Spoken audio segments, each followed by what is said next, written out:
আসসালামু আলাইকুম। স্কুলদারা ফাজিল মাদ্রাসার অনলাইন ক্লাসের পক্ষ থেকে ষষ্ঠ শ্রেণীর শিক্ষার্থীদেরকে প্রীতি শুভেচ্ছা জানাচ্ছি। আমি সরওয়ার আহমেদ, আর তোমাদের গণিত শিক্ষক।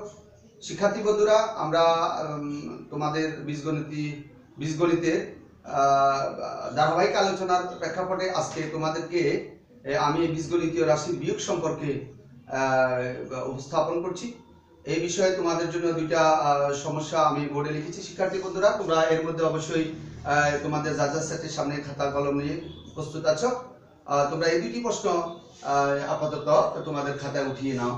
শিক্ষার্থী বন্ধুরা, বোর্ডের দিকে লক্ষ্য করো। বীজগণিতীয় রাশির বিয়োগ।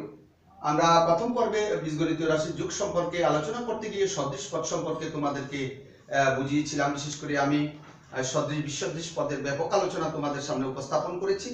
আজকে তার ধারাবাহিকতা আমি তোমাদেরকে বীজগণিত রাশি বিয়োগ সম্পর্কে অবতারণা করছি। শিক্ষার্থী বন্ধুরা, লক্ষ্য করো। 1 নম্বর সমস্যা, 3a + 2b + c থেকে 5a + 4b - 2c বিয়োগ করো। শিক্ষার্থী বন্ধুরা, তোমরা এই দুটি রাশি কে তাদের স্ব জায়গা থেকে সদৃশ পদগুলা পরপর নিচে লিখে নাও। বিশেষ করে এখানে 3a + 2b + 3c আছে প্রথম রাশি, যেটা হচ্ছে 5a, সদৃশ পদ 3 এর নিচে হবে। তারপরে +4b, সদৃশ পদের নিচে হবে 4b। তারপরে -2c, সদৃশ নিচে হবে। তাহলে আমরা রাশি দুইটা পরপর তাদের সদৃশ সংখ্যমান অনুযায়ী অবস্থান অনুযায়ী নিচে লিখলাম। এবার লক্ষ্য করো শিক্ষার্থী বন্ধুরা, তোমাদেরকে আমি বলেছি যে সাধারণ পাটিগণিতের নিয়ম অনুযায়ীও তোমরা এই বীজগণিতীয় রাশির বিয়োগ করতে পারো, কিন্তু শেখার সুবিধার্থে, আলোচনার সুবিধার্থে আমি প্রথম রাশিকে প্রথমে লিখেছি, দ্বিতীয় রাশিকে পরপর সদৃশ পদ অনুযায়ী লিখেছি। তারপর তোমাদেরকে আমি বলেছি যে বিয়োগ করার সময় চিহ্ন পরিবর্তন করতে হয়। শিক্ষার্থী বন্ধুরা, লক্ষ্য করো, আমাদের নিচের রাশিটি যে 5a আছে, এর আগে কোনো চিহ্ন না থাকলে আমাদেরকে প্লাস ধরতে হয়, যোগ। তাহলে বিয়োগ করতে হলে চিহ্ন পরিবর্তন করতে হয়, প্লাস থাকলে সেটাকে মাইনাস রূপান্তরিত করতে হয়। দ্বিতীয় রাশিটা লক্ষ্য করো, এটা আছে +4b, তাহলে এটাকে প্লাসকে মাইনাস করে নিতে হবে। আর তৃতীয় রাশিতে -2c আছে, এটাকে প্লাস করে নিতে হবে। এরপর তুমি ডান দিক বাম দিক যে কোনো একদিক থেকে বীজগণিতীয় যোগ করা যায়, ওগুলা কোনো সমস্যা নেই। তুমি লক্ষ্য করো, প্রথম রাশি এটা হলো c মানে 1c আর +2c। তাহলে যোগ এবং বিয়োগের সময় সহগের যোগ হবে 1 আর 2, 3 আর সহগ c। লক্ষ্য করো প্লাস। এবার লক্ষ্য করো, আমাদের প্রথম রাশিটা হলো 2, দ্বিতীয় সহগটা হলো 4, 2 + 4 6 আর সহগ b প্লাস। তৃতীয় রাশিটা লক্ষ্য করো, আমাদের এখানে আছে আমাদের যে বড় সংখ্যাটা সেটা হলো 5a, ছোট সংখ্যাটা হলো 3a। বীজগণিতে বিয়োগের সময় খেয়াল করবে, প্রথমে বড় সংখ্যাটা থেকে ছোট সংখ্যাটা বিয়োগ করতে হয়। তো 5 থেকে 3 বিয়োগ করব, তাহলে আর 2 আর সহগ a। এখন চিহ্ন নির্ধারণ করতে গিয়ে বড় সংখ্যার আগের চিহ্নটাকে আমাদেরকে টার্গেট করে বসাতে হবে। তাহলে এটাই আমাদের আনসার। এটা পাশে দিয়ে আনসার লেখা যায়।